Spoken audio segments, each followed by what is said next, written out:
ಇವತ್ತಿನ ಪತ್ರಿಕಾಗೋಷ್ಠಿಗೆ ಎಲ್ಲ ಮಾಧ್ಯಮ ಸ್ನೇಹಿತರಿಗೆ ಹಾಗೆ ನಮ್ಮ ಪಕ್ಷದ ಎಲ್ಲ ವೀಕ್ಷಕರಿಗೆ ಸ್ವಾಗತವನ್ನು ನಾನು ಕೋರ್ತೀನಿ. ಇವತ್ತಿನ ಒಂದು ಪ್ರಮುಖವಾದ ವಿಷಯ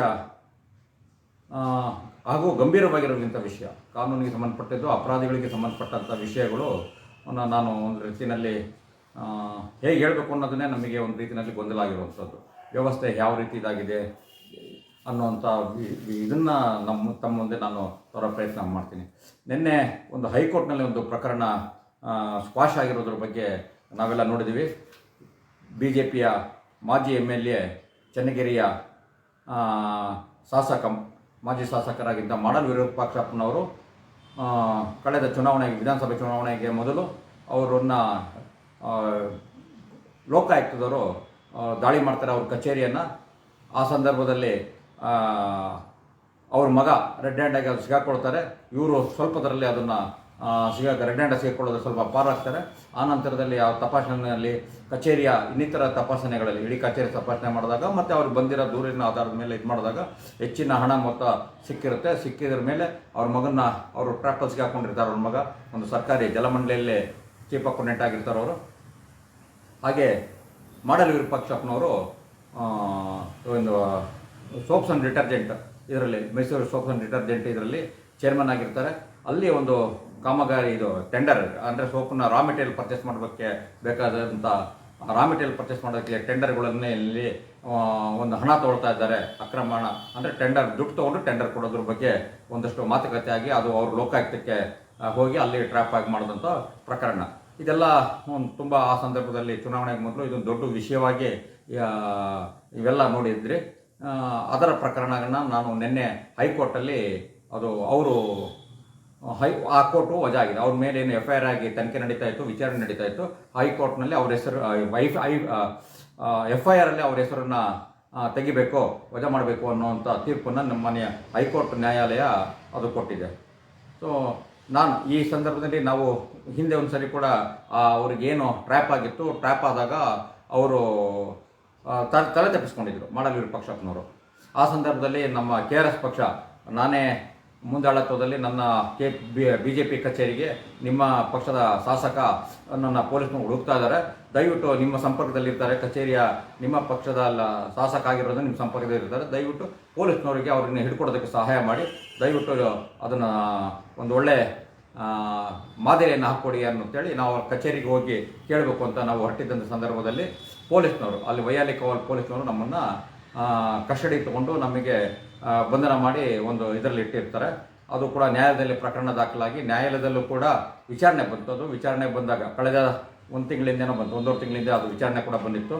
ಆ ವಿಚಾರಣೆ ಸಂದರ್ಭದಲ್ಲಿ ಜಡ್ಜು ನಮಗೆ ಕೇಳ್ತಾರೆ, ಅಲ್ಲಿ ಇವರು ಪೊಲೀಸ್ನವ್ರು ಕೊಟ್ಟಿರೋ ದಾಖಲೆಗಳನ್ನು ಓದಿ ಹೇಳ್ತಾರೆ, ಮಾಡಲ್ ವಿರೂಪಾಕ್ಷಪ್ಪನವರು ಭ್ರಷ್ಟಾಚಾರದ ವಿರುದ್ಧ ಇವರು ಹೋರಾಡ್ತಾ ಇರೋ ಸಂದರ್ಭದಲ್ಲಿ ನಿಮ್ಮನ್ನು ಬಂಧಿಸಿದ್ದಾರೆ, ಅಂದರೆ ಪ್ರತಿಭಟನೆ ಮಾಡುವಾಗ ನಿಮ್ಮನ್ನು ಬಂಧಿಸಿದ್ದಾರೆ ಅಂತ ಕೇಳ್ತಾರೆ. ಹೌದು, ನಾವು ಅವ್ರನ್ನ ಭ್ರಷ್ಟಾಚಾರ ಮಾಡಿದ್ದನ್ನು ಅವ್ರು ಇನ್ನೂ ಕಸ್ಟಡಿ ತೊಗೊಂಡಿಲ್ಲ ಪೊಲೀಸ್ನವರು, ಹಾಗಾಗಿ ಅವ್ರನ್ನ ಬಂಧಿಸಬೇಕು ಅಂತೇಳಿ ಒತ್ತಾಯ ಮಾಡಿ ಪ್ರತಿಭಟನೆ ಮಾಡುವಾಗ ನಮ್ಮನ್ನು ಅರೆಸ್ಟ್ ಮಾಡಿದ್ದಾರೆ ಅಂತೇಳಿ ನಾವು ನ್ಯಾಯಾಲಯದಲ್ಲಿ ಒಪ್ಕೊಳ್ತೀವಿ, ಹೇಳ್ತೀವಿ. ಅದನ್ನು ಆ ಸಂದರ್ಭನ ವಿವರಣೆ ಕೊಡ್ತೀವಿ. ನ್ಯಾಯಾಲಯ ಅವರು ಭ್ರಷ್ಟಾಚಾರ ಮಾಡುವಾಗ ಮಾಡಿದ್ದಕ್ಕಾಗಿ ನಾವು ನಮ್ಮನ್ನು ಬಂಧಿಸಿದ್ದು ಅಂತೇಳಿ ಒಂದು ದಾಖಲೆ ಆಗಿ ಅಲ್ಲಿ ಅದಕ್ಕೇನು ಪ್ರಕರಣ ನಡೀಬೇಕಾಗಿತ್ತು, ಅದಕ್ಕೂ ನಮಗೊಂದಷ್ಟು ದಂಡ ಹಾಕಬೇಕಾಗಿತ್ತು. ದಂಡ ಹಾಕಿ ನಮಗೆ ಆ ಪ್ರಕರಣವನ್ನು ಮುಕ್ತಾಯ ಮಾಡ್ತಾರೆ. ಅಂದರೆ ಪೊಲೀಸ್ನವರು ನ್ಯಾಯಾಲಯಕ್ಕೆ ಕೊಟ್ಟಿರೋದ್ರಲ್ಲೂ ಕೂಡ ಸ್ಪಷ್ಟವಾಗಿ ಹೇಳ್ತಾರೆ, ಇವರು KRS ಪಕ್ಷದವರು ಮಾಡಲ್ ವಿರೂಪಾಕ್ಷಪ್ಪನವರು ಭ್ರಷ್ಟಾಚಾರವನ್ನು ಪ್ರಶ್ನೆ ಮಾಡಿದ್ದಕ್ಕಾಗಿ ನಾವು ಅರೆಸ್ಟ್ ಮಾಡಿದ್ದೀವಿ, ಮಾಡಿದ್ದನ್ನು ಪ್ರತಿಭಟನೆ ಮಾಡಿದ್ದಕ್ಕಾಗಿ ಅಂತ ಹೇಳ್ತಾರೆ. ಸೊ ಅದು ಒಂದು ಭಾಗ, ಅದು ಮುಖ್ಯವಾಗಿರೋ ಭಾಗ ಅಲ್ಲ. ನಾವು ಅದಕ್ಕೆ ಪ್ರತಿಕ್ರಿಯಿಸಿದ್ದು ಆ ಸಂದರ್ಭದನ್ನೋದನ್ನು ನೆನಪು ಮಾಡೋಕ್ಕೋಸ್ಕರ ನಾನು ಇದನ್ನು ಪ್ರಸ್ತಾಪ ಮಾಡಿದೆ. ಆ ನಂತರದಲ್ಲಿ ಆಗಿನ ಸರ್ಕಾರ BJP ಸರ್ಕಾರ ಏನು ವಿಶ್ವೇಶ್ವರಯ್ಯ ಕಾಗೇರಿಯವರು ಅದರ ಸರ್ಕಾರದ ವಿಧಾನಸಭಾ ಅಧ್ಯಕ್ಷರಾಗಿರ್ತಾರೆ. ಹಾಗೆ ಒಂದು ಪ್ರೋಸೆಸ್ನ ಏನು ಲೋಕಾಯುಕ್ತ ದಾಳಿ ಮಾಡಿದಂಥ ಲೋಕಾಯುಕ್ತ ಪೊಲೀಸ್ನವ್ರಿಗೂ ಕೂಡ ನಮ್ಮ ಪಕ್ಷದ ರಾಜ್ಯಾಧ್ಯಕ್ಷರಂತ ನಾವು ಇನ್ನೊಂದು ಪ್ರತಿಭಟನೆ ಕೂಡ ಮಾಡಿರ್ತೀವಿ. ಎಲ್ಲಿ ಒಂದು ಲೋಕಾಯುಕ್ತರ ವಿರುದ್ಧ ಒಂದು ನಮ್ಮ ರಾಜ್ಯಾಧ್ಯಕ್ಷರಾಗಿರೋ ರವಿಕೃಷ್ಣಾರೆಡ್ಡಿಯವರು ಲೋಕಾಯುಕ್ತರು ಇನ್ನೂ ಅವರು ಬಂಧಿಸಿರಲಿಲ್ಲ ಕಾರಣಕ್ಕಾಗಿ ಇವರು ಏನು ಅವರಿಗೆ ಒಂದು ಬೇಲ್ ಸಿಗುತ್ತೆ, ಇನ್ನು ಬಂಧಿಸಿರಲ್ಲ, ಪೊಲೀಸ್ನವರಿಗೆ ತಲೆ ತಪ್ಪಿಸ್ಕೊಂಡಿರ್ತಾರೆ. ಆಗ ಒಂದು ಅವರಿಗೆ ಕೋರ್ಟಿಗೆ ಹೋಗಿ ಬೇಲಿಗೆ ಅಪ್ಲೈ ಮಾಡ್ತಾರೆ, ಬೇಲ್ ಸಿಕ್ಬಿಡುತ್ತೆ ಇಮಿಡಿಯೇಟಾಗಿ. ಬೇಲ್ ಸಿಕ್ಕಿದ ತಕ್ಷಣ ಅವ್ರು ಇಮಿಡಿಯೇಟಾಗಿ ಹೊರಗಡೆ ಬಂದು ಅವರ ಒಂದು ಬೆಂಬಲಿಗರಿಂದ ಒಂದು ಮೆರವಣಿಗೆ ಮಾಡ್ತಾರೆ. ಆ ಸಂದರ್ಭದಲ್ಲಿ ಅದನ್ನು ನೋಡಿ ನಮ್ಮ ರಾಜ್ಯಾಧ್ಯಕ್ಷರು ಆ ಸಂದರ್ಭದಲ್ಲಿ ಒಂದು ಸ್ಟೇಟ್ಮೆಂಟನ್ನು ಕೊಟ್ಟಿರ್ತಾರೆ. ಇವರು ಇಷ್ಟು ತಲೆ ತಪ್ಪಿಸ್ಕೊಂಡಿದ್ದಾರೆ ಅಂತಾರೆ, ಅವ್ರ ಮನೆಯಲ್ಲೇ ಇದೀವಿ ಅಂತ ಅವ್ರು ಹೇಳ್ತಾರೆ.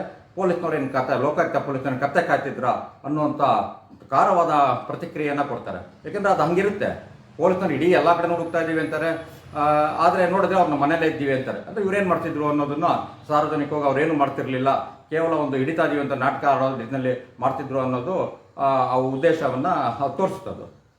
ಹಾಗಾಗಿ ಆ ಸಂದರ್ಭದಲ್ಲಿ ಪೊಲೀಸ್ನವರ ವರ್ತನೆ ಕೂಡ ಒಂದು ರೀತಿಯಲ್ಲಿ ಅನುಮಾನಕ್ಕೆ ಹುಟ್ಟಿಸೋಂಗೆ ಇರುತ್ತೆ. ಹಾಗಾಗಿ ಆ ಒಂದು ಪ್ರತಿಕ್ರಿಯೆಯನ್ನು ನಮ್ಮ ರಾಜ್ಯಾಧ್ಯಕ್ಷರು ಕೊಡ್ತಾರೆ. ಸೊ ಈ ಮಾತಿನಿಂದಾಗಿ ಲೋಕಾಯುಕ್ತ ಪೊಲೀಸ್ನವ್ರಿಗೂ ಒಂದಷ್ಟು ಏನು ಹಿಂಗೆ ನೇರವಾಗಿ ಮಾತಾಡ್ತಾರೆ ಅಂತೇಳಿ ನನ್ನ ಹತ್ರನೇ ಕೂಡ ಪ್ರಶ್ನೆ ಮಾಡಿದ್ದಾರೆ. ಆವಾಗ ನೀವು ಇಲ್ಲ ಅವರು ಮನೆಯಿಂದ ಹೊರಗೆ ಬರ್ತೀವಿ ಅಂತ ಹೇಳ್ತಾರೆ, ನೀವು ನೋಡಿದ್ರೆ ಎಲ್ಲೆಲ್ಲ ಹುಡುಕ್ತಿದ್ವಿ ಅಂತ ಹೇಳ್ತಾರೆ.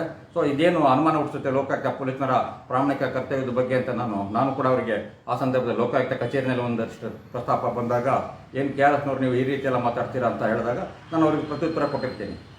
ಸೊ